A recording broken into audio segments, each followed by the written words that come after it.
going on, everybody? Welcome to Pillow Talk with Paul Goneau. Today, my guest is father, podcaster, comedian, and filmmaker, Daniel Rosen. Does anybody call you Daniel? For sure. Like, usually no one under the age of like 40 calls me Daniel. Fair. Yeah. Is that your actual name, though? Yeah. Parents call you that? Yeah, my parents, they mostly call me Dan, but every now and then they'll say Daniel. I felt weird even saying it. Yeah. But it is funny, because they like grew up, I think there was like some point in high school where I'm like, I'm not Daniel anymore. I'm going to be Dan now. Yeah. Yeah. So. Yeah, it has a better ring to it, I feel like. Yeah. One syllable's just, gets the job done. Yeah. For names, Mark, Neil, Paul, Dan. Yeah, that's right, yeah. I'm just saying like white guy names, but I'm sure there's... Yeah. What are like some female one-syllable names? What, I mean, even like, so my wife... Pam. Pam, Jan, Jane. Jane, okay, Yeah, so there yeah. is some. They exist. Yeah. But even like my wife, like her name's Carrie, and often I'll say Care, and then... Yeah. For our son Milo, she'll say My. Just like, I mean, Milo's already like a 4-letter name, and she still shortens it in half. So yeah. It's usually just like one syllable. We don't have time for 2 syllables. Yeah. Do you have a lot of nicknames for Milo? No, not really. We just like it's either Milo or My. I don't know. How about you for your daughter? You guys have nicknames? Man, like pretty much anything but Aaliyah, unless we're asking her things about herself. Right, you know, in that case, like, can you point to Aaliyah, and so she knows that that's her, and she points to herself, and like those kind of things. But like, if I'm just talking about her, it's Lee, Lily. At some point, it Miley became a thing because I was like Lee, and then it just became Miley. Miley, I would see that for whatever. It's the same with the pets, though. I feel like. Yeah. Do you have any pets? No, not in the moment. I mean, I had a golden retriever growing up, but not right now. Okay. Yeah. Yeah, my dog is purebred. He's like on the darker side, but he's a golden retriever. Nice. And his name's Chester, but we pretty much call him anything but Chester. Right, like Chest, Chessie, Chest. Yeah, Rosen. Nice.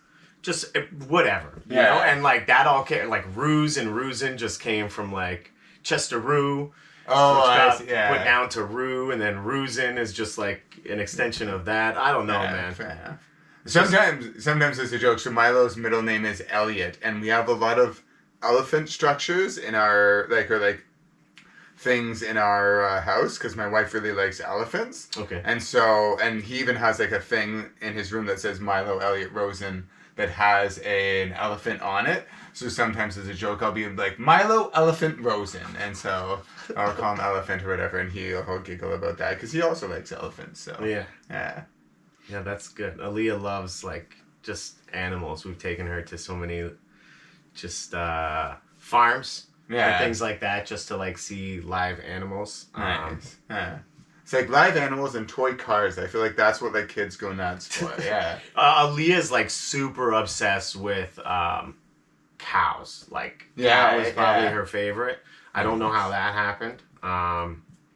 But just a lot of cow toys around the house. Oh, nice. Yeah. Sometimes, like the kids, they'll find their like one animal that's their favorite animal. Or like Milo has his favorite like construction is a backhoe loader. He loves backhoe loaders because they've got a thing on the front and a thing on the back. Yeah.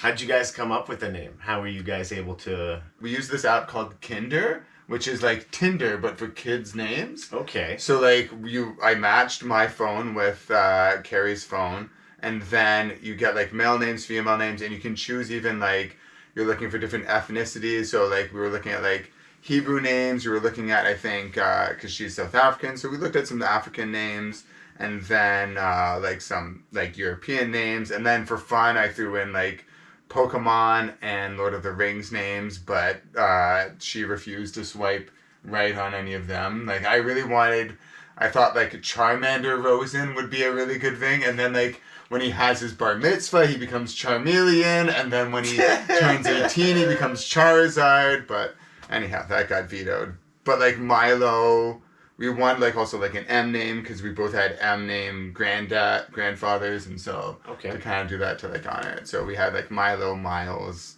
And then we found that, yeah. How about you guys for Leah? First of all, I didn't know that existed. That's actually a really good idea. Yeah. Right? Instead of actually sitting there and just like saying names out loud and the person being like, no, I don't like it. Yeah. No, I don't like it. Because that's kind of what we did, but like we were, at the beginning before we knew, it was like, okay, for the boy, I was doing the first name, and for the girl, I was doing the middle name. Okay. Like, I got to pick it, but she had to agree, obviously, right? And it was reversed. She was doing the first name for the girl and the middle name for the boy. Right? And so we just settled on... By the way, my lady's not super creative. Her names were Aaliyah and Ali. Right, Like, okay, like, not horrible. Like, Alfred... Because I was like, I wanted something like Batman related. Right, oh nice. And so I was hard pushing like Bruce or Wayne, obviously, you know? She wasn't up for that, but she was up for Alfred. So we were able to settle on Alfred. So if we have a boy, I don't even know if I want to have another baby though. Right. How do you feel about that, man? Yeah, I mean, like, it would be like, it was one of those things where, like, when I first met my wife and we were talking, like, 3 weeks into us, like, dating, we had this, like, husband job interview date where she was like, I want to, like, she's like, we can go back to having fun after, but I just want to, like, make sure we're on the same path, because she's like, you know, I've got my clock's ticking, and so the one thing that we weren't 100% aligned on is I was like, she definitely wants, like, 2 kids, like, a boy and a girl kind of thing is her idea. Yeah. Whereas for me, I was like, I can trust myself to, like, take care of one little human with the help of someone better than me. And so I was like, I don't know if I can handle 2 kids. And then she was like, well, she's like, I'd like 2 kids. And then I kind of overwhelmed. I was like, yeah, you know what, I'd be down for 2 kids. I had an older brother, so like I think it's nice to have another sibling. But it is like, yeah, I don't know, it's tough. Like 1 kid is so much as it is. Yeah. It is. Yeah, so I hear you. If I had just like money that I could throw away and I was super comfortable, like I'm not uncomfortable, but I could be a lot more comfortable. For sure, you know what I mean? Sure. Have a lot more saved, just like reserve money, where I don't have to worry about bills, that kind of position. Like, yeah, I would have probably even more than 2 kids, because I would have the time. For sure, you know? But like, man, you only have a finite amount of time. You don't have pets, which is a good thing, but like, even when we went from 1 cat to getting a dog, my cat got less attention, you know? And then we got a cat buddy for the first cat, you know? And then all 3, like we had to divide our time into 3, and now we have a kid and the pets get less attention. And I'm just like, if we have another child, like, I feel like just in our current situation, it's almost impossible to say that, like, we wouldn't neglect Aaliyah a little bit. Right. You know? Like, not necessarily, I don't want to, maybe neglect is too ugly of a word, but, like... like, I mean, like, attention would suffer. Like, yeah. Well, it's funny, because, like, my brother they just had their second child, and for them, like, a part of it is, like, training the older child to be like, now remember, like, you know, we're gonna have to do a lot for the baby, and you'll have to help out, kind of thing. But sometimes from what I've seen, like, if you wait a little longer, like, friends of mine who there's like a bigger distance in age between the 2 siblings, the older one also is a bit more understanding and a bit more helpful and like taking care of the kid. They're like helping out with the younger one and stuff like that. So Interesting. Yeah. So, like, have you guys, like, decided, are you, do you have, like, a time limit? You're like, all right, well, obviously, like, women have their own... Right, biological clock kind of thing, So, like, is there a time limit where after that, you guys are kind of, I guess it's no? Because and what you're saying is kind of interesting, you know? It's nice to look at it from that perspective, and you can, you know, get help from an older kid. Yeah. And know that they're a little more forgiving and understanding, that kind of thing. Yeah, ideally. I wanted like a 5-year thing. I was like, once Aaliyah's in school, you know, if she's in grade 1 and we haven't had another kid, I was like, you know. Yeah. I don't know, but we'll see, man. Man, so many things have happened in my life to this point that I didn't necessarily expect. For sure, yeah. So I'm just, I generally just try to focus on things that make me happy. There's a lot. If you want to, every day you could wake up and be pissed at something, be pissed at somebody. Oh, for sure. You know, it's easy, but it's also, I think, fairly easy to do the opposite. And like for a long time I was not as positive, but I'm trying to be a lot more. I've been. I don't want to say, well, I'm still, everyone's a work in progress, right? Yeah, for sure. Well, and that's funny because I find sometimes like there's this like in the back of my brain that can be really negative, but then like, because I've done like cognitive behavioral therapy and stuff where like you then like, the main part of my brain is like, wait, but like you've got so much, like I love, like Milo's amazing. I couldn't have asked for a better partner for myself, and sure, like I have Crohn's disease, so I've had a couple like, you know, surgeries and stuff like that, but then because of the people around me, like, you know, I've had good support, and I've never really had any horrible complications, so, you know, like overall I've gotten to do a lot of stuff, and like, you know, the fact that I've gotten to do some comedy stuff and like created things my own that have like then put out there, and even if they're not super famous, it'll be like, hey, like I still got to make the thing and do the, you know, have these experiences, and absolutely, man. Yeah, there's something to be said. Like, obviously, everyone wants fortune and fame and all those kind of things, but I think there's so many ways that you could just be happy without that. Find something for sure that you love to do, regardless of where it's taking you. Just enjoying, just waking up and knowing that you have something that you're going to do later that day, you know, that you love, that you enjoy to do. It's super important. And I don't know. How old are you? I'm 38 now. 30? I'm 38 too. Yeah. When's your birthday? April 24th, 1986. Oh shit! I'm a couple months older. I'm a couple months older. No, January. January. Oh, nice. Yeah, it means nothing. Well, actually, I guess if you're into like astrology, maybe it does mean something. Yeah. I'm not super into that. No, for me, it's always. I always look at like when people say your horoscopes, and it's like, today you will face challenges or whatever. Like it's pretty vague. It seems. Like, yeah. So where do you stand on like hypnosis and all that stuff, like sidekicks and things? How do you feel about that kind of stuff? Yeah, I mean, I feel like some of that,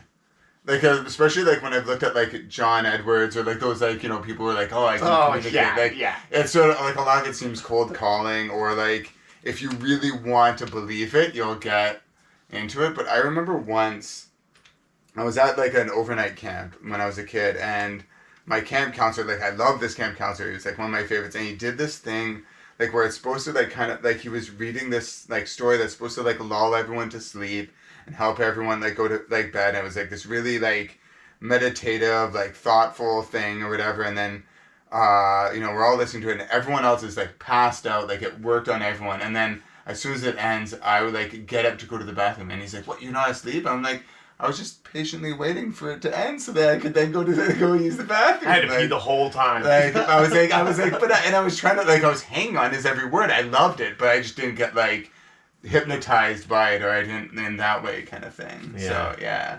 Okay. Yeah. So I've never even been in that. I would have liked to have been in your shoes for that. I want to just, I'm skeptical about a lot of things, but I'm also the guy that it's like, it's hard to take, unless it's like absolute fact. Yeah. I will never take anything off the table, any belief or any kind of anything like that, you know?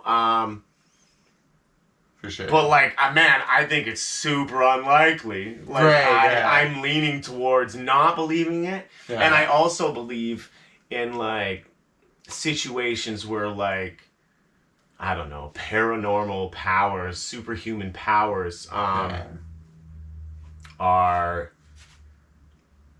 I don't know,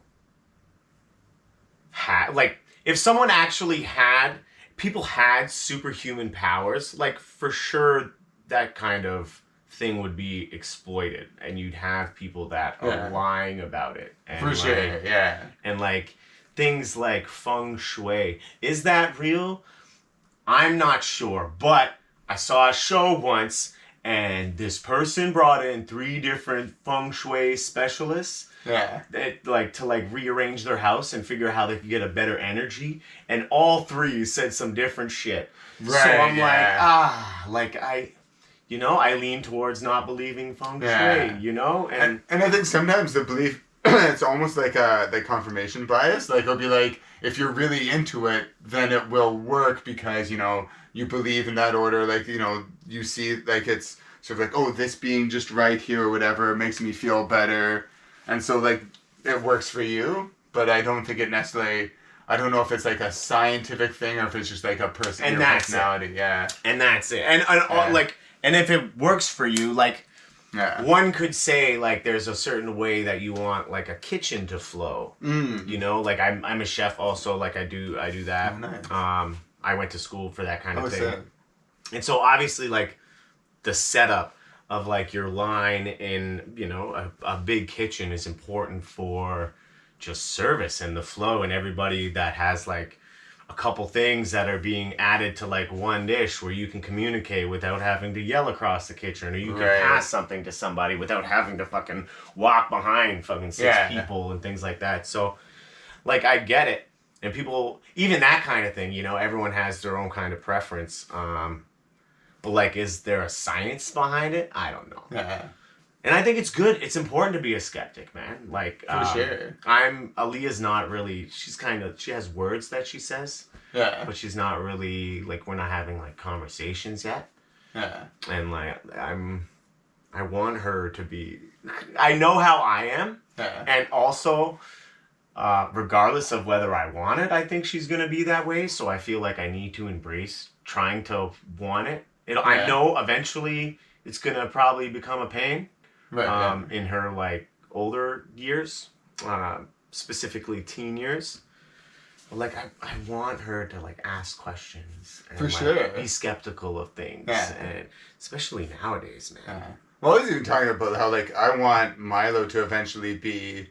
I don't know, like, is it alright if we swear on this? Or? Absolutely. Yeah. Like, I want Milo to learn to one day be like, well, fuck you, Dad, I disagree, or whatever. As long as he's not doing it to lash out, but, like, if there's, like, like, I want him to, like, sometimes be able to question things that, like, even if I have time, like, this is my belief or whatever, but he'd be like, well, then what about this or whatever, to be able to think for himself and figure things out for himself. Because, like, my parents taught me to do that, and then even though now, like, for example, I'm more, like, spiritual and religious than my dad and my mom, but like we've like my parents aren't like against it, and but they've kind of been like, oh yeah, like you really like found your own way or whatever, and like we questioned each other's beliefs, and we still have like political debates and arguments where we don't see eye to eye, but like we can both see, like we both can see and like respect each other's kind of points of view, because like, and I think that's kind of what I'd like Milo to have. So even if, like, in the future or whatever, he's, like,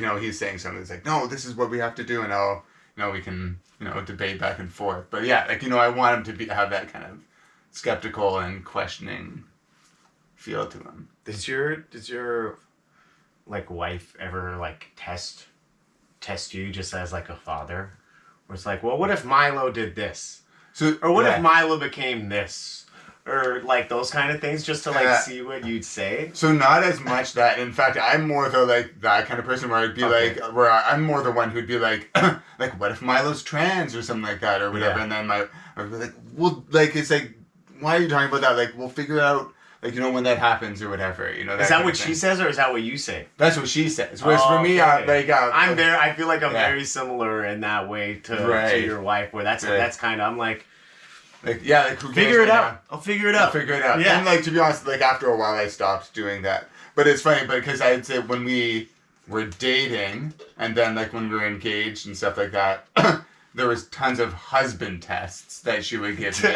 For example, like, we once went to IKEA, and she's like, because she wanted to get a new couch for her apartment that I was going to eventually move into.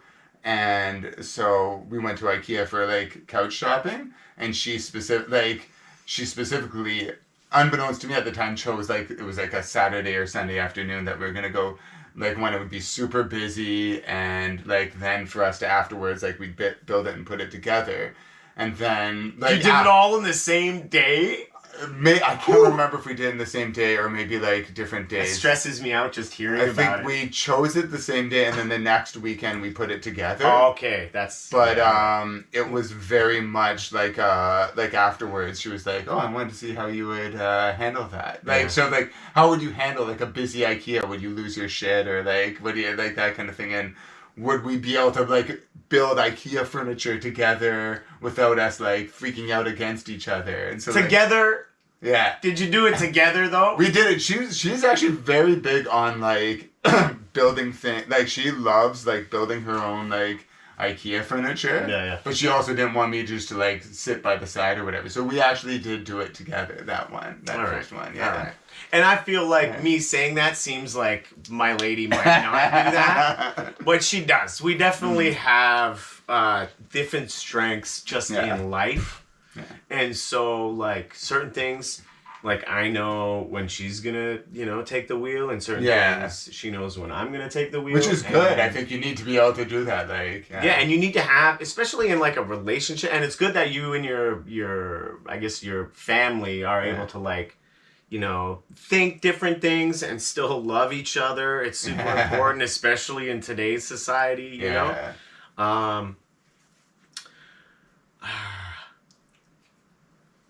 Yeah, it's tough to like sometimes figure it out. And I'm also, I think one thing that's lucky is like, I am probably the person who least wants to be, who's like, I need to be in control. She's a bit more someone who's like, who needs to be in control, whereas I'm like, all right, if you want to take the lead, go ahead, kind of thing.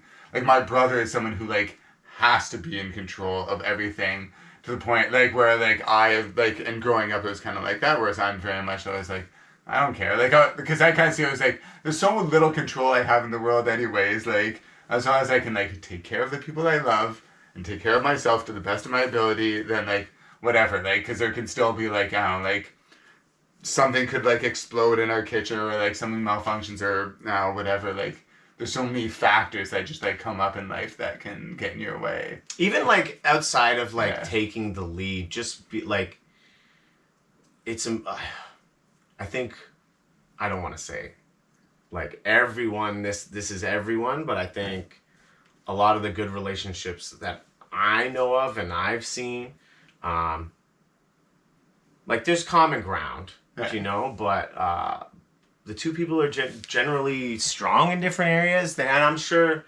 when I was younger, it was always like, whoa, what's, like, your favorite album? Right, yeah. Or like, who's your favorite band? What's your favorite move? Like, these were things that would really kind of, like, decide whether I would... Like, I don't have a type. Yeah. I'm trailing, dude. I do this a lot, but, like, do you have... I don't know how many relationships you've been in.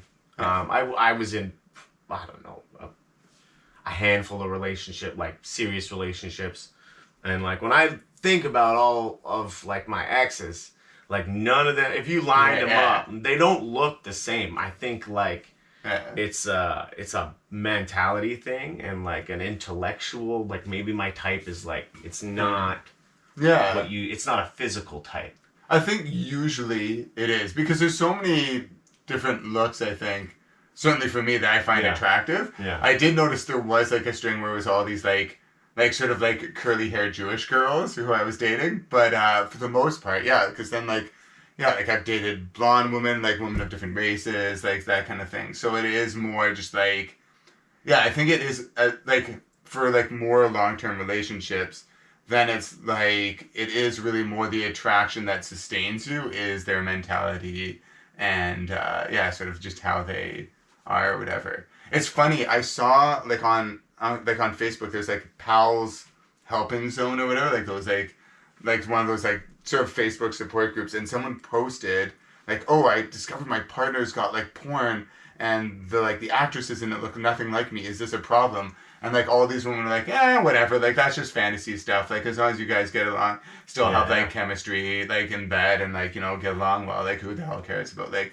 the porn is just like a whatever thing kind of thing. And so it's just really interesting to see that, because it shows that I think that is kind of the general consensus. It's more a mental connection than like just like a physical attraction connection. Yeah. Yeah. Yeah.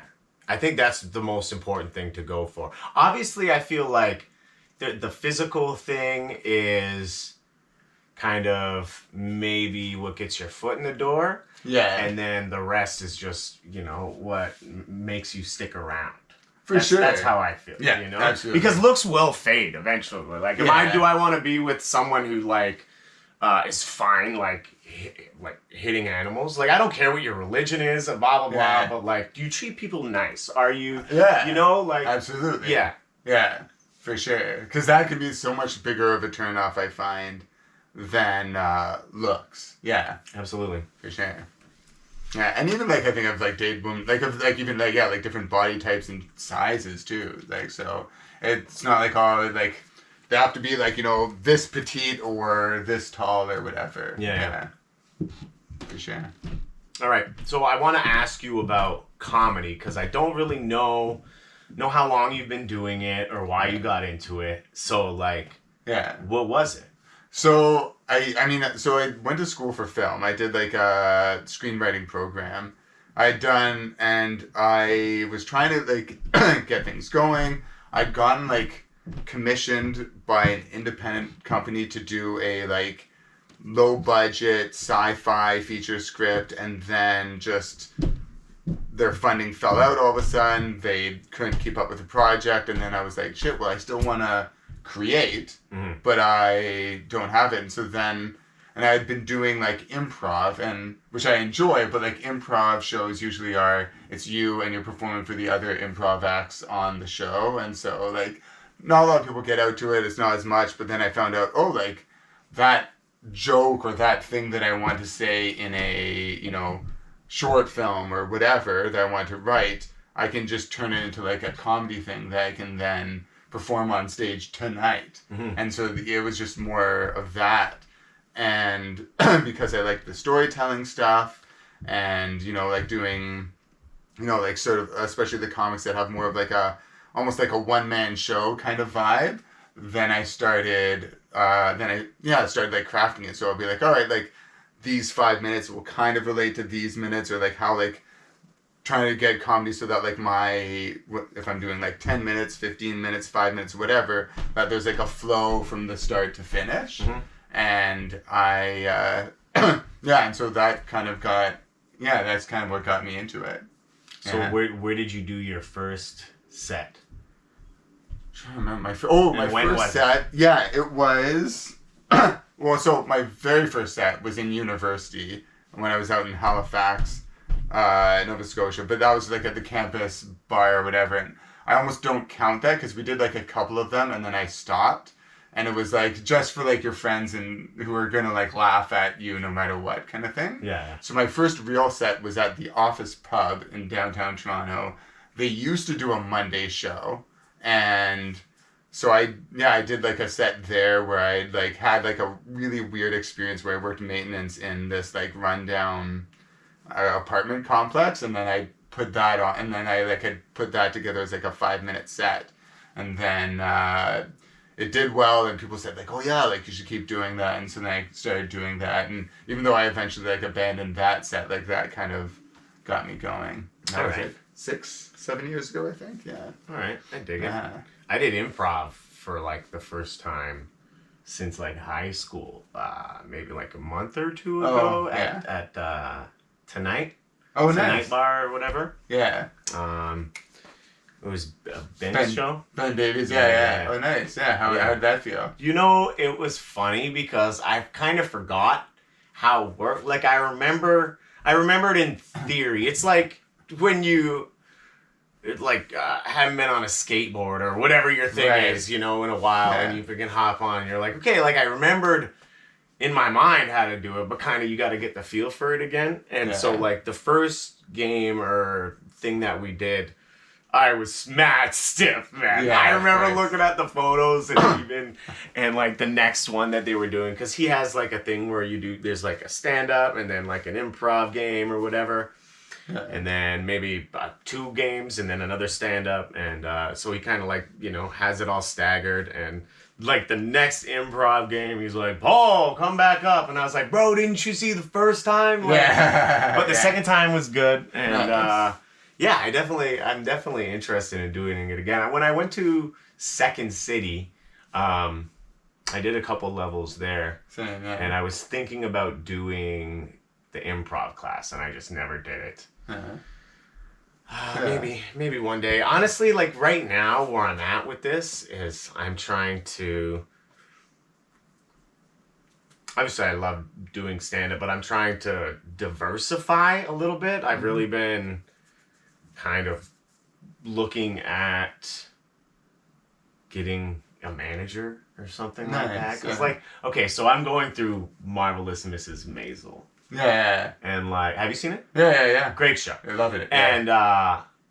And like, we're on season 5. And, like, the whole time... The end. Yeah. Cool. And, like, now it's like the timeline is kind of messed up in season 5. But up like, till the end of season 4 was all kind of, like, the time was just linear. Mm-hmm. And, I was like, man, her career's moving really fast. And me and my lady got into, like, a conversation. Yeah. And I think, like, the deciding factor for her was that she had a fucking Susie in her corner. Right, yeah. That was like, just badass and, like, breaking down walls for her. And it's like, 2 people is, they're going to do more work than one person. And so, and, like, the amount of times I see people that I know on things like background or like speaking roles or just doing something, that they're getting paid for in this field, and I'm just like, man, I need to start kind of looking into that because I've been doing it for like 5 years or so, but like you were obviously doing it over the pandemic time too. So like I wasn't really on stage for like I don't know, close to 2 years. Right. Yeah. But like I feel like I'm ready now. Nice. Like I'm gonna look into that. Maybe by the end of the year I'll have That'd be good. Yeah, because I've been trying to get the same thing, like trying to get agents, and it's weird because in Toronto, like agents, they go through like phases of like, oh, we need new people, and then they'll be like, oh, we've got enough people. Well, there's so many too, and it's like, how do you even decide which ones? Sure. I'm just kind of like, when I see people like post like, oh, they got this role or whatever, I'm just kind of asking all the people that I know that are involved. For sure. And I'm just trying to kind of like narrow it down, that kind of deal. Because I've come close once to an agent, and I'm also like trying to reach out to like writing agents, because I wrote like one script pilot that was, like about a high school kid with Crohn's, very like write what you know. And I got good feedback from like a production company I really like, where they're like, oh, like, this is good stuff, but then we want you to, we just want to see like what your next thing is written or whatever. So I'm, like trying to do that agent. I actually do a, pardon me, like one of those dinner detective murder mystery shows. And that was you that was telling me about that? Oh, maybe, yeah. Man, I remember. Oh, dude, is that still going on? Yeah, so, like, actually, I did one last night, which was for the first time in a while, which was fun. I forgot who it was, dude. But, yeah. I want to come, man. Oh, cool, yeah, thanks. Well, yeah, discount code for sure. But, yeah, it was so, like, it's so much fun. But then, like, a lot of the other people who do it, like, they all have, like, their, like, acting agents, and they're doing stuff. Like, one of the guys who, like, it's funny because, like, I'm the detective, but, like, one of the guys who has one of the more smaller roles, but still, like, a pretty big role, like, he, like, he's killing it, where, like, he'll tell me, like, I'll see he's got, like, an episode of, like, different TV shows that he's on, that he'll get, like, a nice, like, scene in there and stuff like that. So it's not like he's becoming famous, but he's getting, like, regular on-screen work and stuff like that. So, man. Anything to kind of chip away at not doing a 9-to-5 job, even Absolutely. though I guess that kind of becomes it, but like, man, it seems like so much fun. For sure. Like, and like, for me, like, I don't need to be the leading man. Like, I would love to be like, just that dumb idiot who shows up every now and then. Like, I love playing stupid people, and like, so like one of the notes from the producer last night, they're like, because I play like a dumb detective in the detective thing, and she was like, this is meant no offense, but Dan, you were so good at playing dumb and like being stupid. And I was like, thank you. Because I love that. That's a huge compliment. Like, I'd love to be there, that idiot who's like, whoa, like, falls down the stairs or whatever. Like, yeah. Who like the bumbling henchman of like an evil villain. Yeah. I'd love to be the bumbling henchman of an evil villain. Yeah. So how'd you even get the job if everyone else was like they're agented up? Well, luckily this was something like, I forget how someone had mentioned, like sent me on Instagram. They're like, oh, like they're auditioning for this thing, and it was from the U.S. and it was their first time they're gonna do a show in.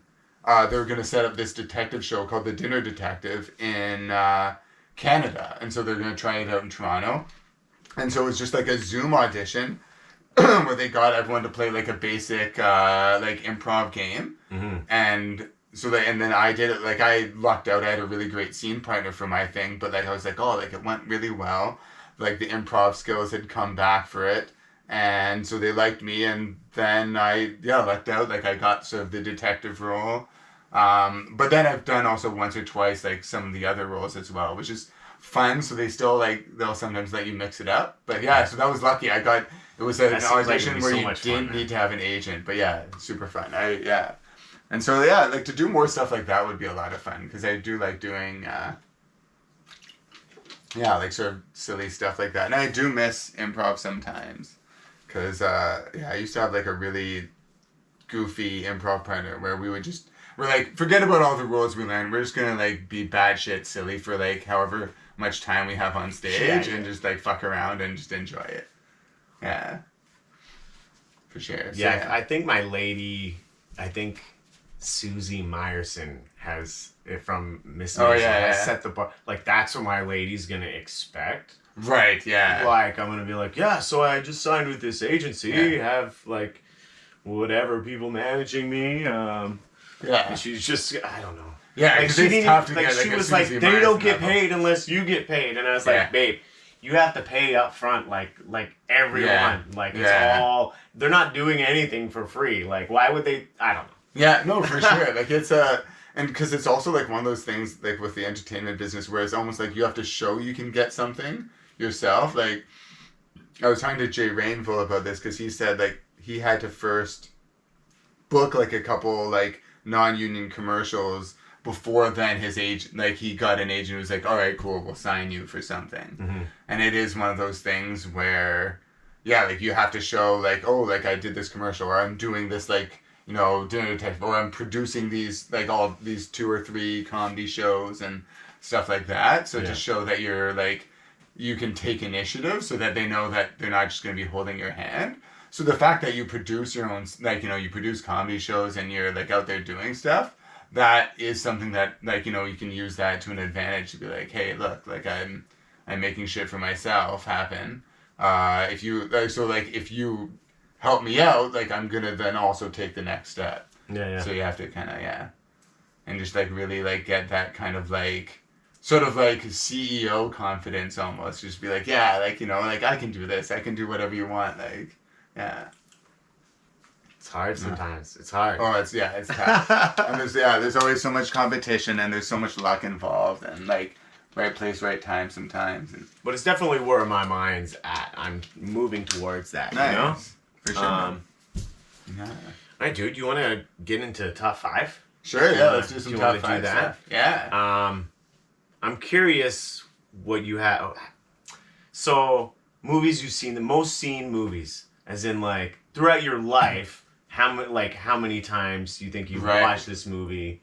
How many times I could watch this? Or you have, or you're gonna, or, whatever. Because, like, movies that I've watched the most, probably the movie I've seen the most, and only because my dad used to watch this all the time, when he used to have one of these, like, Nordic track cross-country machines. Okay. And he would put on his DVD of The Fugitive. Oh, my God. Was that Harrison Ford? Harrison Ford, yeah. So, like, late 90s action film, I think. And, like, he must have watched it, like, 20 times. Just for the sake of seeing him, like, jump over the falls, like, the dam in that one scene or whatever. But, for me, I think Little Miss Sunshine is probably the movie I've intentionally watched the most.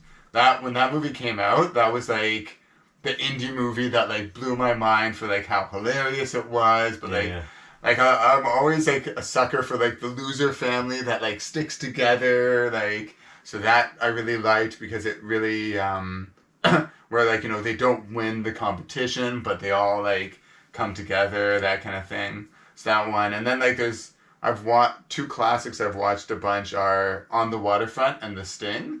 The Sting, I don't know. On the Waterfront. So On the Waterfront is Marlon Brando, where it's like a 1950s black and white film where it's basically like there's like the mob controls like all the docks workers and stuff like that, and he's a guy who used to be like a really good boxer, but then because he took a dive to help the mob like cover the spread or whatever on a bet, and then like he lost his career, and so then now he's just kind of like his older brother's the like mob guy who like kind of like lets him in, and then he eventually gets fed up and kind of like starts speaking out against like the corruption going on. Okay. It's where, I don't know if you've heard the song, like, I could have been a contender, like that's like the famous quote that comes from it. Okay. Yeah. That's a big one. And then The Sting is just like a fun like hijinks of like Paul Newman and Robert Redford, like where like it's like one of like the original like heist movies, I feel like, where there's like a big heist set up and where they like sort of he's like trying to get revenge on this guy, and so they like set up an elaborate heist to like screw him over. And that one's a lot of fun. Mm-hmm. Yeah. All right. I feel like most of mine are like they're from the 90s. Nice. This was a good time for film. So Home Alone 1 and 2, Nice. I couldn't really separate. I used like they're both. If I watch the first one, I either watch the second one that day or like the next time I get time to watch a movie, that's what I watch. So it's like it's very rare that I just watch like the first one and not watch the second one. And they also used to be like on TV, like at Christmas time. It'd be like one comes on and then the other one. So it's like, all right, well, might as well keep watching the second one. Yeah, there was something. See, like I do like Netflix, and I think like obviously this way makes sense. But there was something. It's also like Blockbuster, how that went away, and people were like, man, I wish we could go to this. Yeah. You know, it's like you don't appreciate it till it's gone, but like there was something nice about having, obviously not the commercials, but like having a movie, and it was like this Friday, you know, just like your classic movie comes on, and you knew it was going to be on at 9, and everyone, there's the only way you could see it, you know, unless you owned it. Yeah. You bought it, so like, you know, I do kind of miss that kind of feeling. For sure, yeah. But, so Home Alone 1 and 2, that's my number one. Bushwhacked, which is... Oh, with Daniel Stern. Yeah. I actually fucking really love Daniel Stern. Yeah, he's great. Pretty much, I could have made, like, a most seen, like, list just with, like, Daniel Stern movies in reality, because I've seen a lot of them. Like, I own a lot of them, and, Celtic Pride. Yeah. There's a baseball one. I'm drawing on the blank right now. He's in City Slickers. I'm trying to think. Was it like Major League or something? It's the baseball one where he keeps getting caught in between things. He gets caught between two doors, and then he's like caught. Yeah. For sure. But he has so many good ones. Yeah, he was great. And so Bushwhack, that was my number 2. Black Sheep, which is a Chris Farley. Yeah. Yeah. And Black Sheep and Tommy Boy. Those ones were like big fans. See, the thing is, everyone. I'm weird. I don't know what it is, dude. Like Ace Ventura as well. I like, and I know technically Black Sheep isn't a sequel, but it was like the second one that they did. David Spade and Farley did together. Yeah. So it kind of felt like that, and I feel like it's not as well received as Tommy Boy was, but for some reason I always enjoyed watching it more. Yeah. Tommy Boy's a great movie. Yeah. I thought Chris Farley was gone before his time. Yeah, you know, absolutely, he didn't really get it yet. But Black Sheep's my number 3. Sure. Nice. Happy Gilmore. Oh yeah, awesome. For sure. So like, true story. So I was like, when I first moved to Brampton. Like I was raised in like foster homes and stuff, and so I moved to Brampton into like a new foster home in Brampton. I didn't really know anybody. And I'm getting like a library card, and was taking like DVDs out, and took Happy Gilmore out for like a month, and literally watched it every single day, and like, I don't know, it's just one so of those good. movies. I love. Because one of my favorite lines is, I eat pieces of shit like you for breakfast. They're making a part 2. Are they? Oh, nice. Yeah. Super fun. But yeah. I mean, it'll be fun, but it's like, every time they do it, Dumb and Dumber 2, like, I liked it, but it's not, you know. No, it's not the same. But yeah. I don't know. Yeah. Happy Gilmore, Billy Madison. Like, those are like, the Happy Madison. Yeah, those are the 2 best. Those are such good comedies. Nice. House Guest. That's my number 5. Well, I don't know that one. Phil Hartman, Sinbad.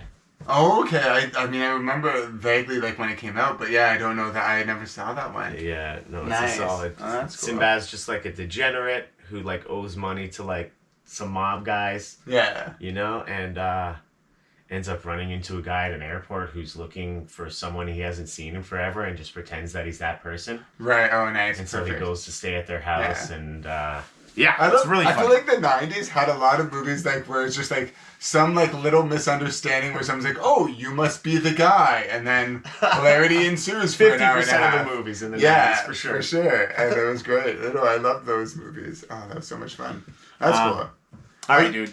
I was gonna say actually. So speaking of 2 more on my top 5. I have a mix of like old and more modern. So one, Breaking Away, which is actually like a 70s movie of when Daniel Stern was like a teenager, like early 20s, and it's not his usual like wacky comedy, but it's about like where like, it's like kind of like these poor kids who are like they're always, it's like sort of, it's very much like this like town where it's like, oh, the kids who are from this side of the track, this side of the track, and like one of their friends is like a big cyclist, like really super competitive cyclist, and then Daniel Stern plays like one of his like goofy friends who like.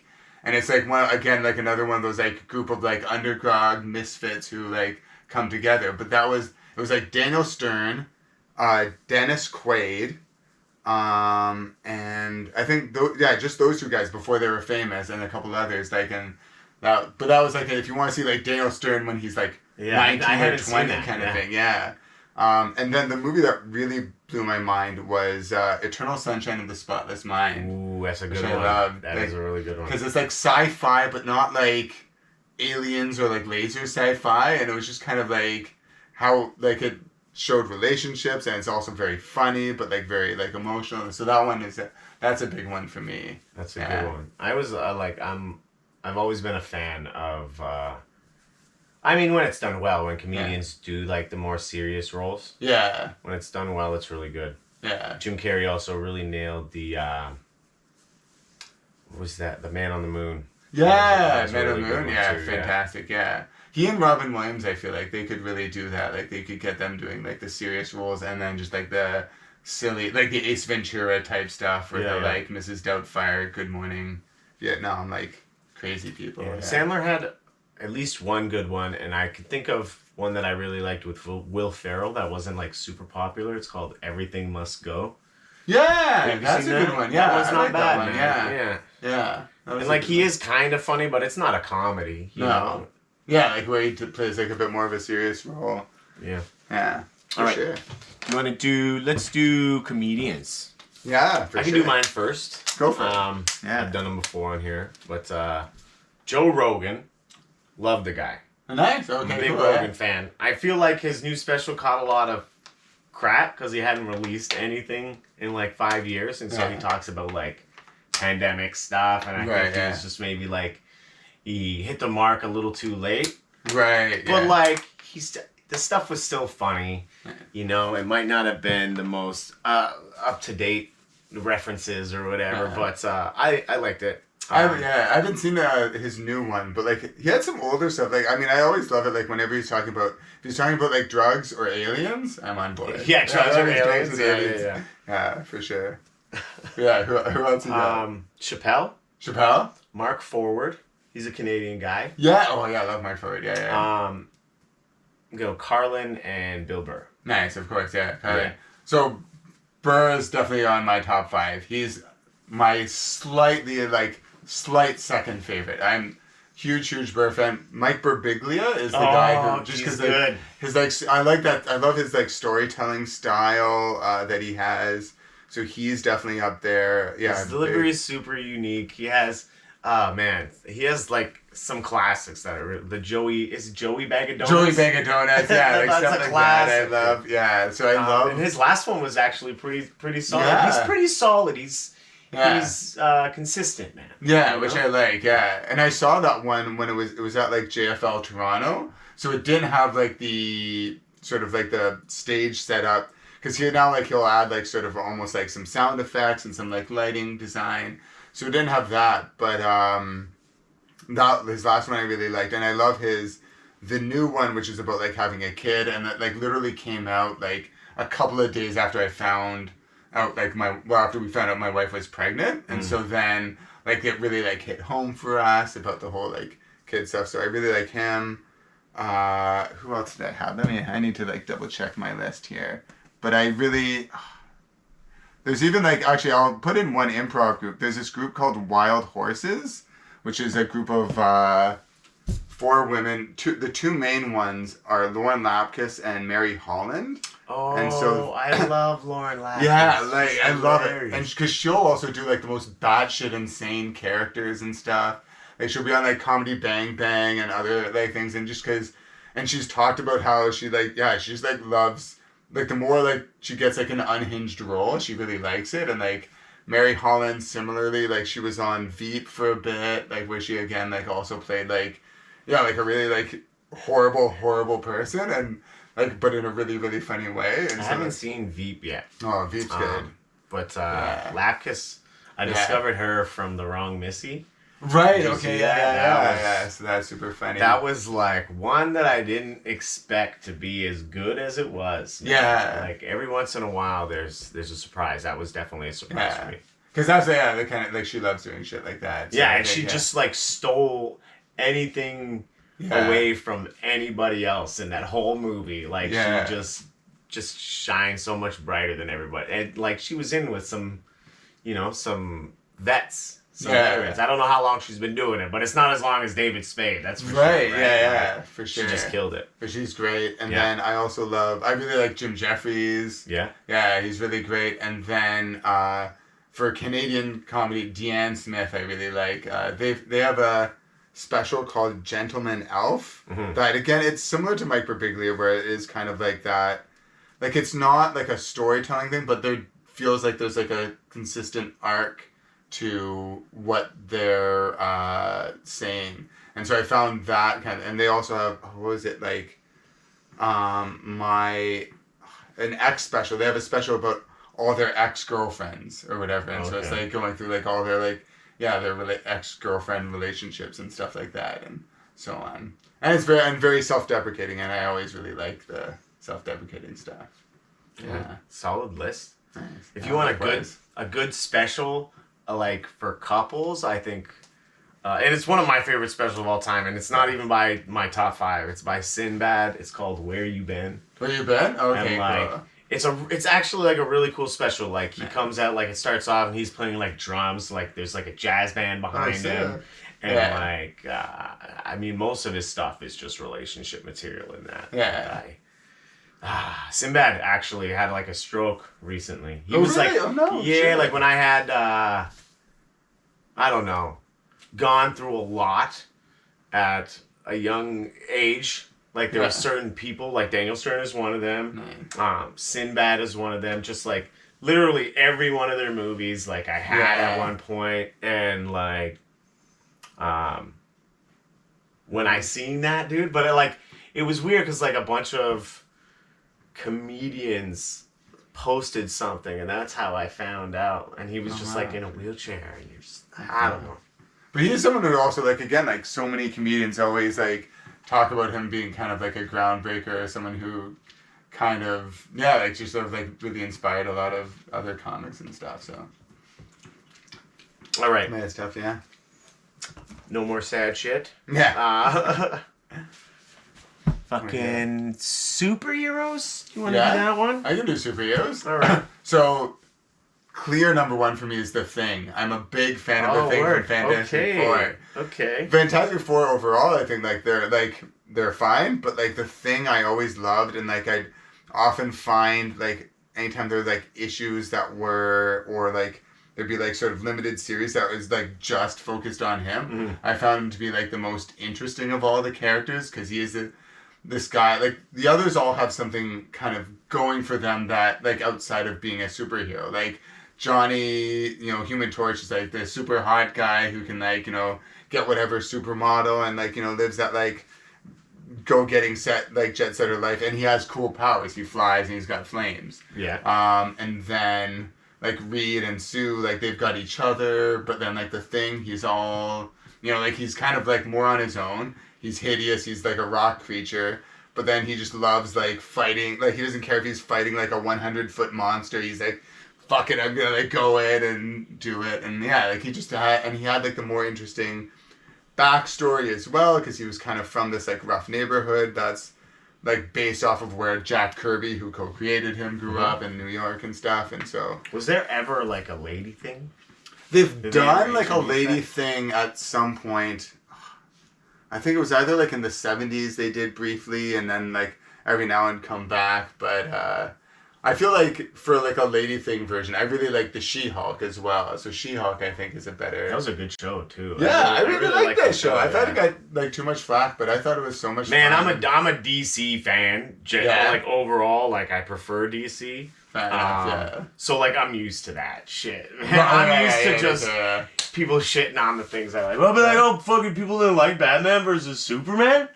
Yeah. Wait, like I come out and I'm like, you know, I don't know. I just stopped. Like, if you have I stopped generally reading reviews about things. Like if I'm going somewhere, you know, and like I don't know any of the places to eat around, maybe I'll look at what people are saying. But like for like entertainment and things like that, I'm like what I like is generally different from the norm. So if 10 people say they don't like it, in my mind, I'm like, I gotta fucking see that. I bet you will. Like I'm a weirdo like that, where I'm like, I'll probably like it. Yeah.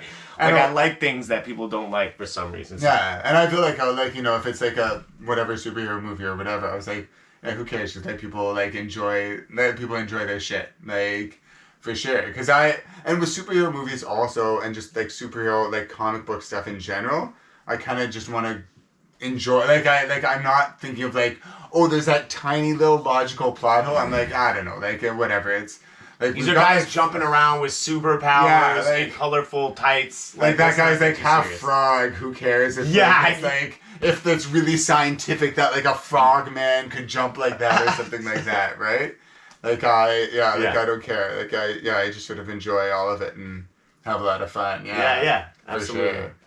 Absolutely. Nice. But then for me too, I don't know, I feel like we're trailing off. We'll get back. Yeah. But for me too, I feel like there's also like the opposite. And I get it when someone who's not into that is like, I don't want to see Batman versus Superman. Because like when the first Avatar, I'll use that as an example, that came out, and it was like the biggest movie.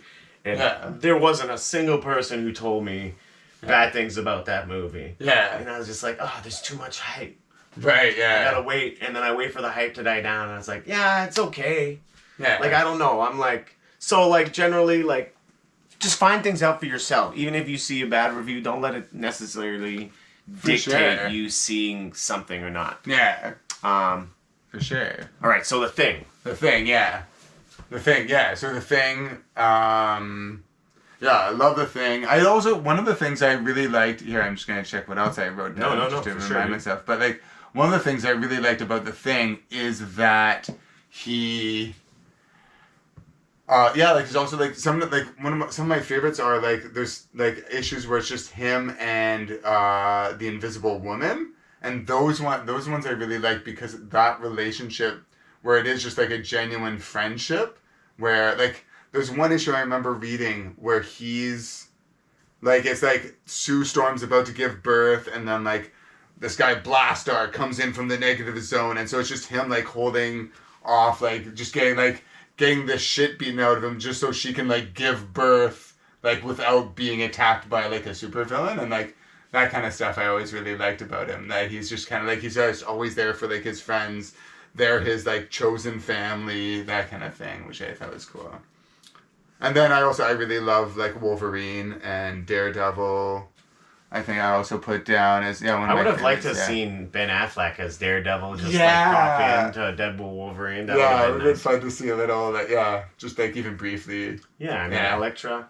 Yeah, it would have been cool. Yeah, for sure. Yeah.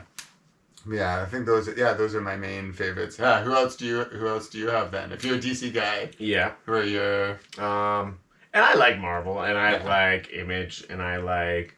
You said you were a big Simpsons guy. I actually really love the Simpsons comics. Nice. We'll talk about comics after. Sure. But so Batman's my number 1. Yeah. Ninja Turtles as a group is my number 2. Nice. Then I'm going Red Hood, Arsenal, and Spider-Man. Nice. That's my top 5. That's good, yeah. Batman and Spider-Man are great because they've got so many great villains, I find. They're the best for that, yeah. Yeah. Like Batman, yeah. And like Batman also I find has the best...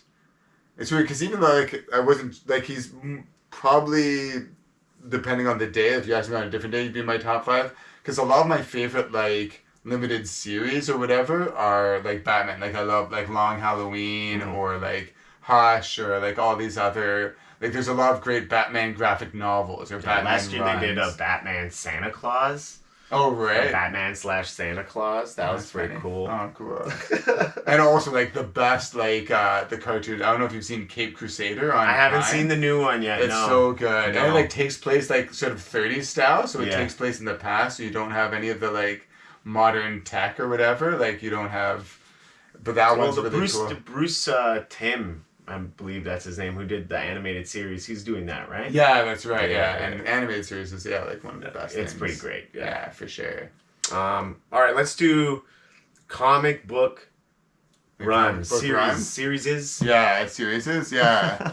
So my favorite one is Why the Last Man, which I don't know if you saw it. They tried to do a TV show adaptation, and it got canceled after one season, but it's basically... A virus kills all male creatures on the planet except for this one guy and his pet monkey that he's training to be a helper monkey. And it's just then they're trying to figure out what's going on.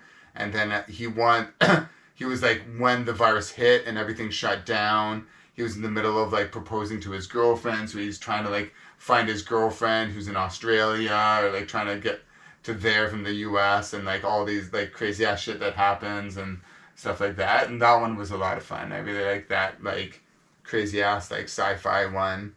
I also you mentioned Image, The Max. I don't know if you ever read that. Yeah, The Max I really loved.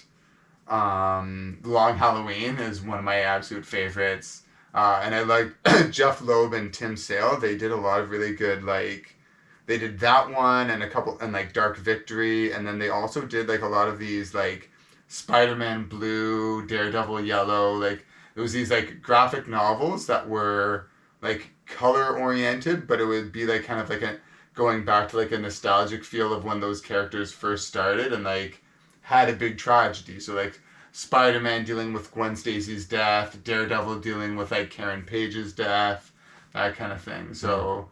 But I really like that one. And then, what else did I say?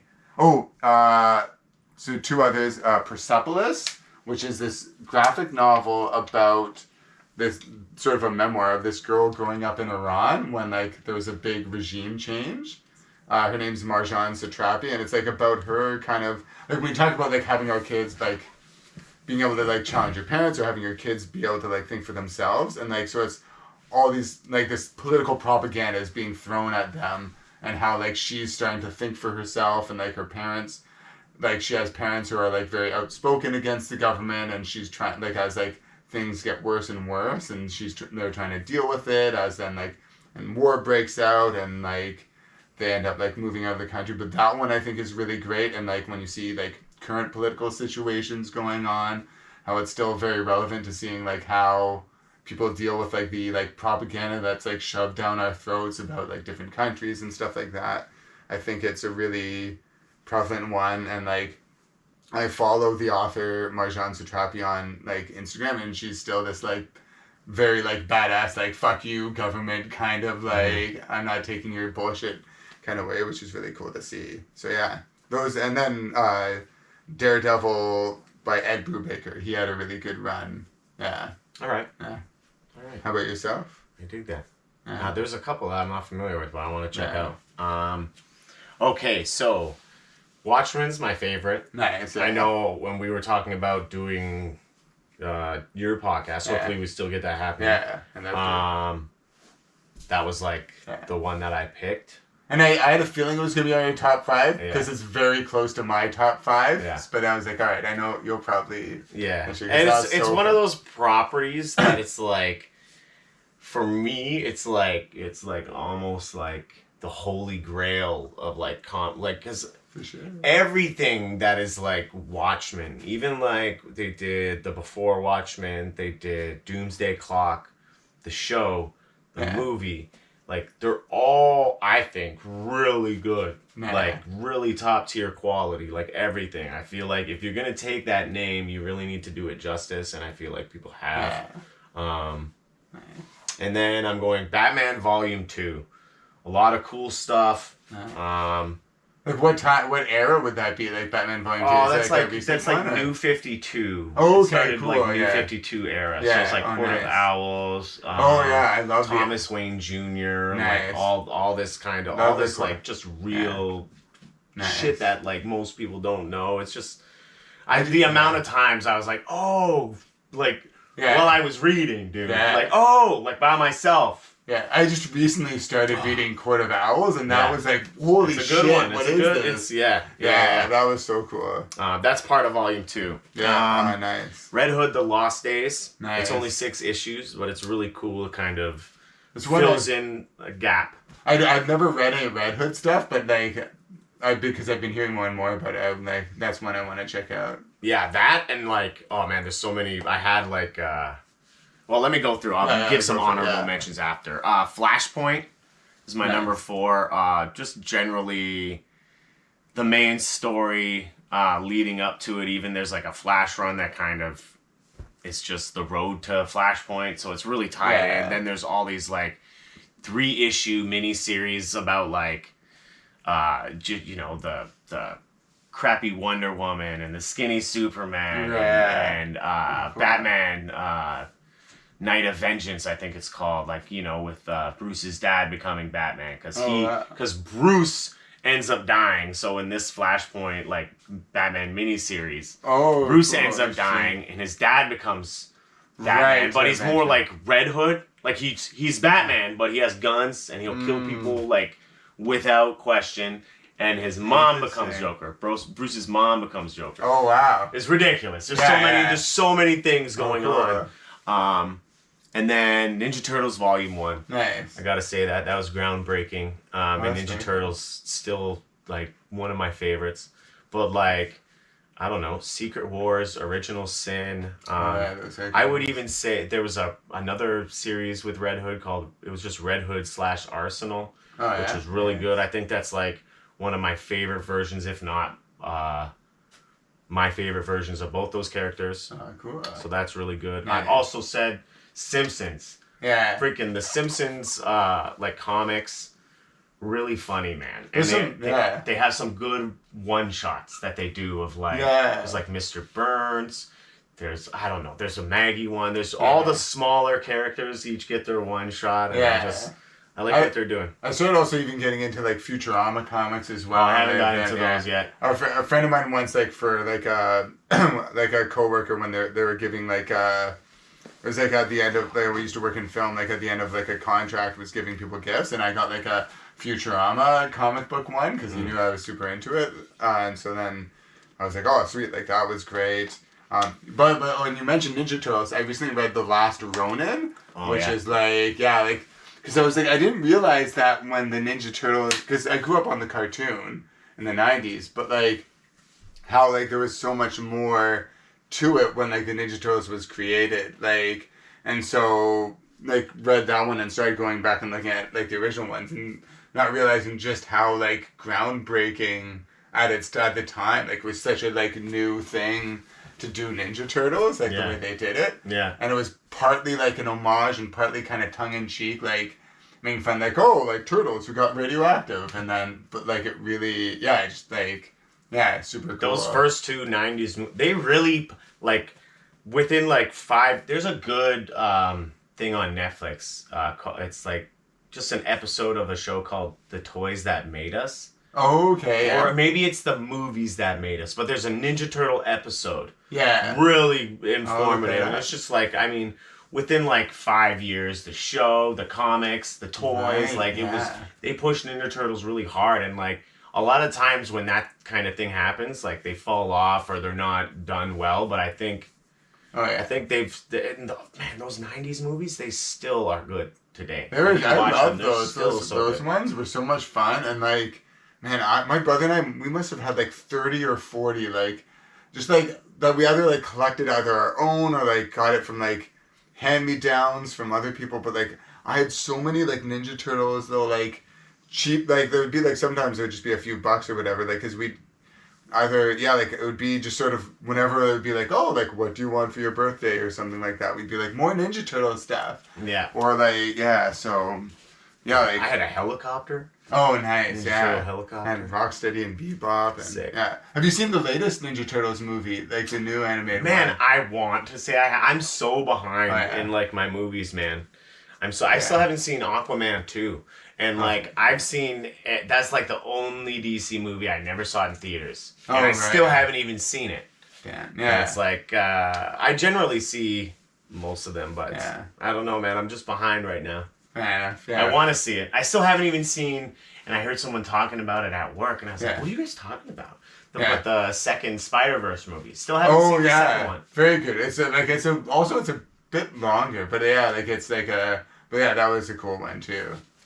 Yeah. All right.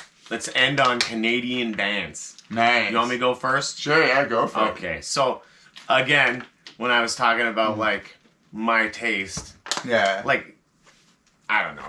Probably only one band on here is what people would maybe put on theirs. Maybe two. Yeah. But like I don't have Rush. Like I don't have the super big names that I think most people would. So number one, Our Lady Peace. Nice, awesome. I think they're still good. They have many good songs. And like for me, when I was thinking about this list, I'm like, who do I listen to the most? Right. You know, who's not held, I'm not looking at who's held in the highest regard. I'm looking just at what I like, what I listen to, on a regular basis. Our Lady Peace. Big Sugar's my number 2. Nice. I really like what I've seen them a few times, and I really I feel like every single time I've seen them, they're like almost like a different band. Like I saw them at a blues fest. They were really bluesy. I saw them just do a regular electric show like that wasn't free. Mm-hmm. And they were like just more like a rock and roll kind of Canadian band. And then I saw them a little bit of reggae always, mixed in there. And then I saw them do like an acoustic show. They were all wearing white, and there was like 15 of them. And they were sitting in like a half circle on stage. Oh, that's so cool.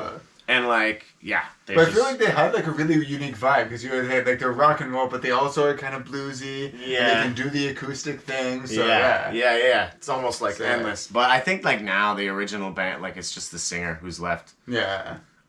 Tragically Hip. Yeah. I'm going to number 3. Evans Blue, which is a Toronto band, and do you know who Breaking Benjamin is? Vaguely, but I know them. Yeah. Okay, I always, for people that know, I'm like, oh, they're the Canadian Breaking Benjamin. That's always what I say, because their sound is very similar. And then Sumo Psycho, which is like a newer band from Hamilton, and the singer is Sky Sweetnam. Do you remember her? Yes, yeah. Oh, cool. Dude, but they're not like, because back in the day, she was like Avril Lavigne, Fifi Dobson type music, And this band is like, they're real heavy. They have like a splash of punk, a splash of like reggae, or I guess they say dance hall or whatever. Yeah. But like, they're generally like a heavy band. But with her, like she screams, but like she also sings like, you know her voice. Yeah. And so I just think I love music like that, where it's like just this combination of things that normally don't go together, but they sound really good together. It's good. Well, I think because that's what, like, when you get a band that does that, and then they just really, because that's where you like find a unique sound. Mm-hmm. Like, because then they'll like, where they're just like, screw it, we're not just gonna do just this style or whatever. We're gonna like try and like we like punk, but we also like reggae. We also like maybe like screamo or whatever. And so then you throw that all together and you get something really unique. Yeah. Nice. Well, yeah. I mean, all the ones that I know of, like I'm all definitely big fans of. Tragically Hip has been like they're like my number one favorite band. I think the first song I ever really like listened to over and over again was Nautical Disaster. Randomly, like my dad had like the cassette of Day for Night album, and so then like he would play it sometimes. I'd be like, oh, and so like I'd listen to that song, like rewind it on the cassette player to like listen to it again. So they were the band that like whenever they had a new album, I'd be like buying it that weekend and stuff like that.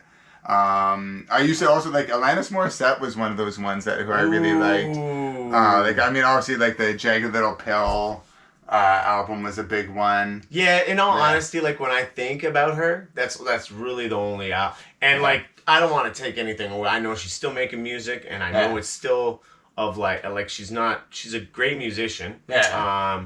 But that one album was really just perfection. Nuts. Like it had like 4 or 5 like huge hits on it and stuff like that. So and even the B-sides were good, dude. Right, even the ones that weren't hits were good. Yeah, for sure. So that Alanis Morissette. I really like Bare Naked Ladies was a band that like was a bit just because like they were so goofy, but then they'd have like really really serious songs too. And like there was a while like when I was growing up like.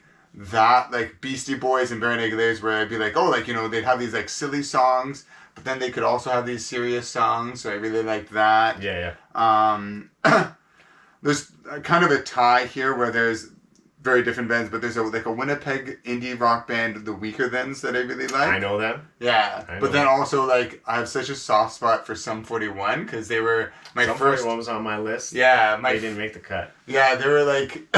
And like I was looking at my list and I was like, oh, maybe Sum 41 would probably be in the top 5. My first ever concert was Sum 41 in Mississauga at the Hershey Center, which I think is now called like the Paramount Center or something like that. Are you going to their, because they're, I guess, disbanding. Right. Are you going to their last tour? I haven't gotten tickets yet, but it would be good to like, because I really, and it'd be a great like way to then be like, I was there like when they did their first big tour and then also to be there like for their last tour.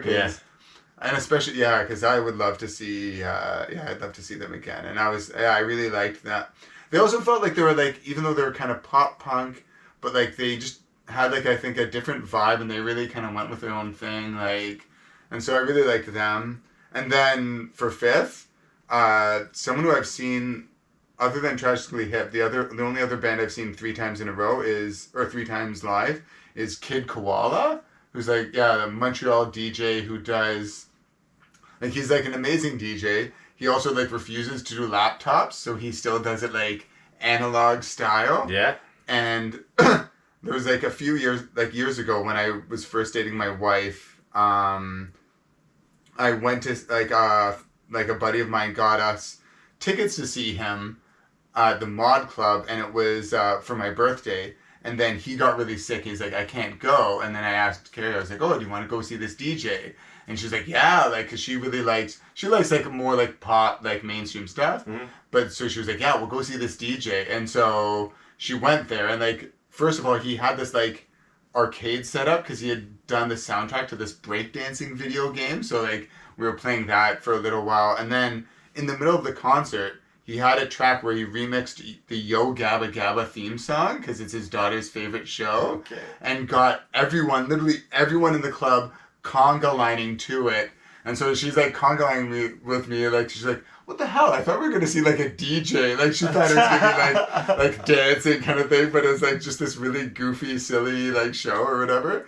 And so it was like fun though? Yeah, it was super fun. It was just like such a weird, like, different vibe, and I just love like some of his tracks that he's done. So yeah, right.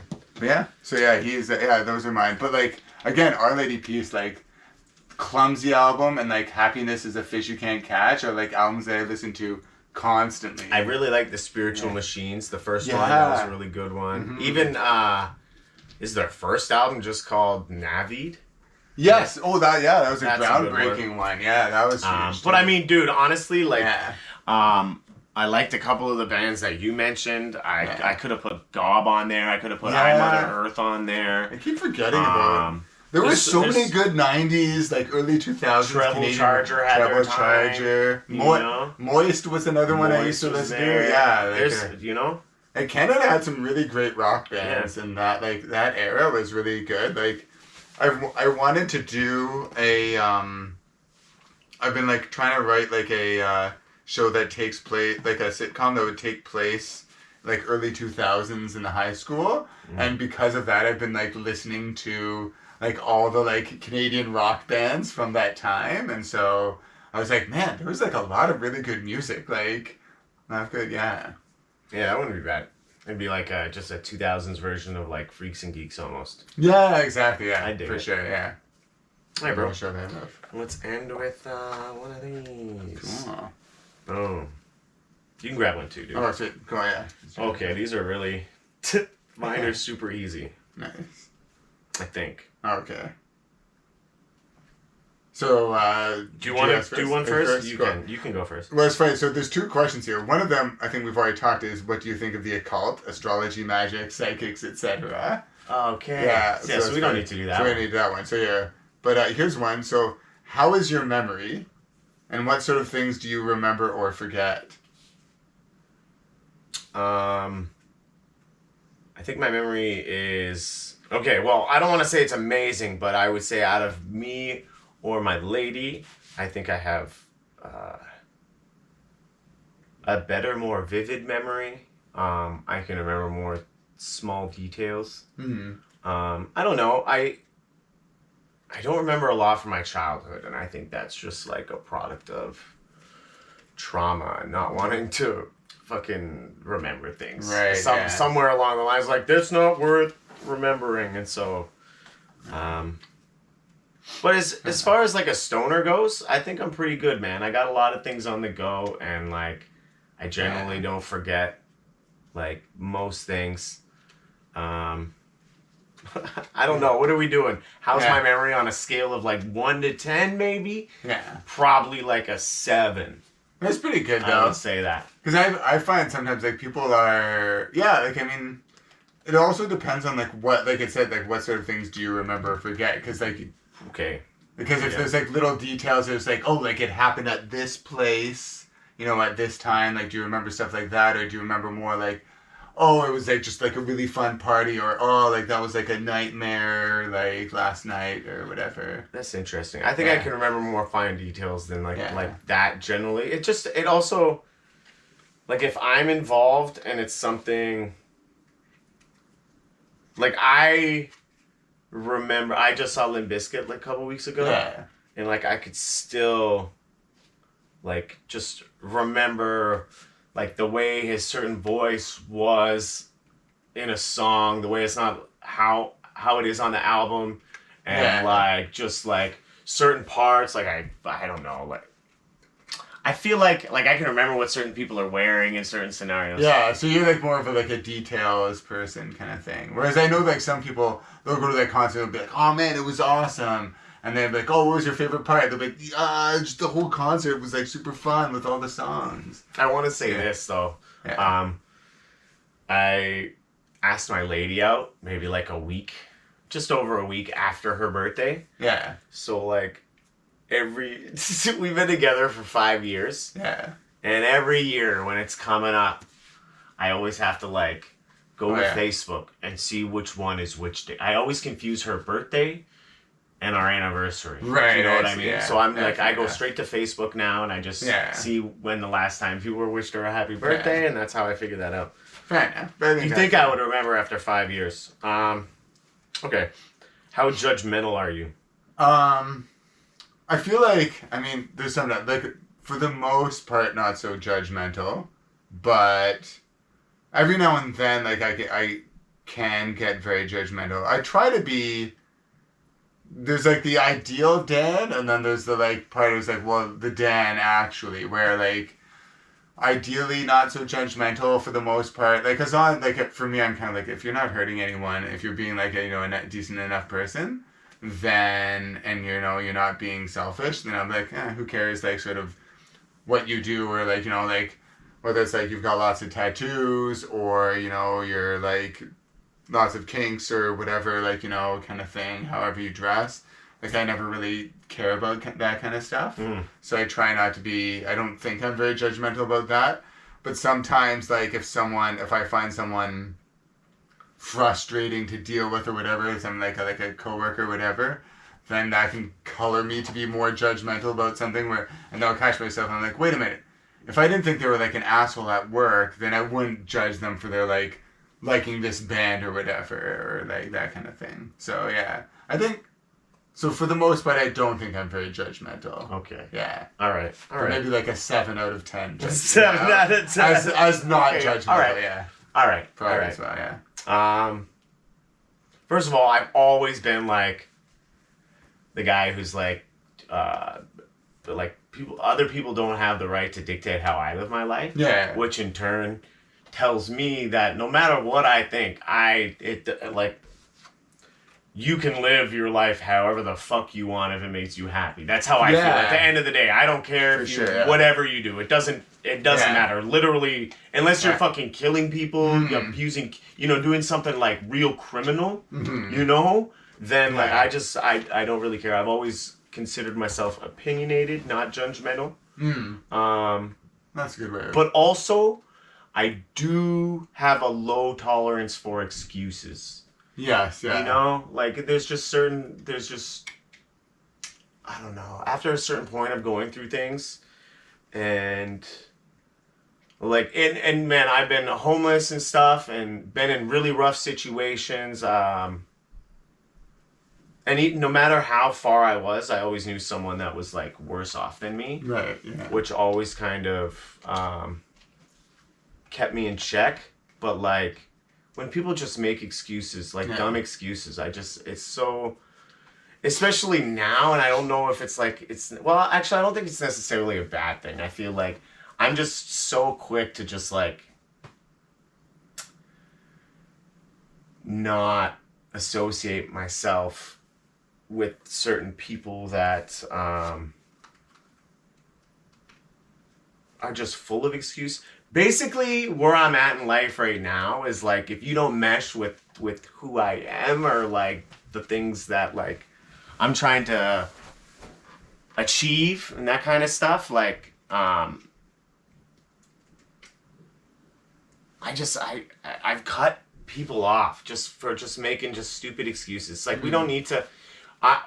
At the end of the day, just be honest. Like it doesn't matter what we're going through or the issues that you have. It's that you're honest about things. And I feel like, oh man, I'm getting too deep. I'm thinking about something specific and I'm changing the question. No, I don't really consider myself. Let's say that. Okay, last question. Who has always been there for you? Who has always been there for me? Yeah. I mean,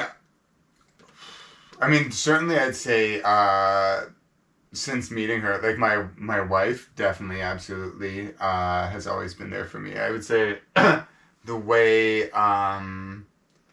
like for example, like a couple of weeks ago, we got into a really bad car accident and so like our van, thankfully no one injured, and it like it was just like a really horrible situation and I was driving and my wife, very much not judgmental, very, was like horrible that we got into this, but she was like, just more like, let's just fix the problem. We'll be there, like, that kind of thing. And like, I was beating myself up for it, being like, oh, if I'd only done this or that or whatever, to like avoid the situation.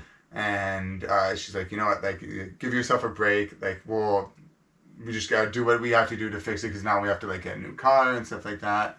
So in that sense, I'd say like very much that's where I saw like, all right, this is a person who is like really there for me.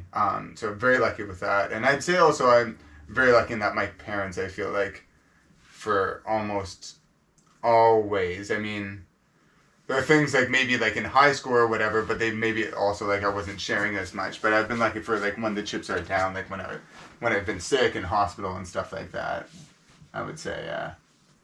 All right. I dig it. I think I have, I want to say 3. Yeah. So first off, because I'm just thinking literally like different periods. So I want to say my Nana, Nice. first off. She was like my mother growing up, you know, and she was never not there for me, even when it was like, even when it went against like what she personally wanted. And not in the sense like it's like I want fucking cotton candy for dinner. Like I mean like real like shit. Yeah. Like it's so hard because my family history is so complicated with the foster home thing. Mm-hmm. But just no matter what, she wanted me to be happy. Nice. That's wonderful. And then I'm going my current cat Artie, he's getting up there in age, and I've had him since he was like 2. I've known him since he was like 1. He was originally he was my ex's cat. And we were super serious. We were engaged. She had a daughter, and she came into the relationship with 2 cats. We got another cat, and the new cat was originally supposed to be mine. Yeah. But then when we split up, like she knew, I was like, I'm taking Artie. Like there's something special. Like it's so hard to explain because everyone says this kind of thing.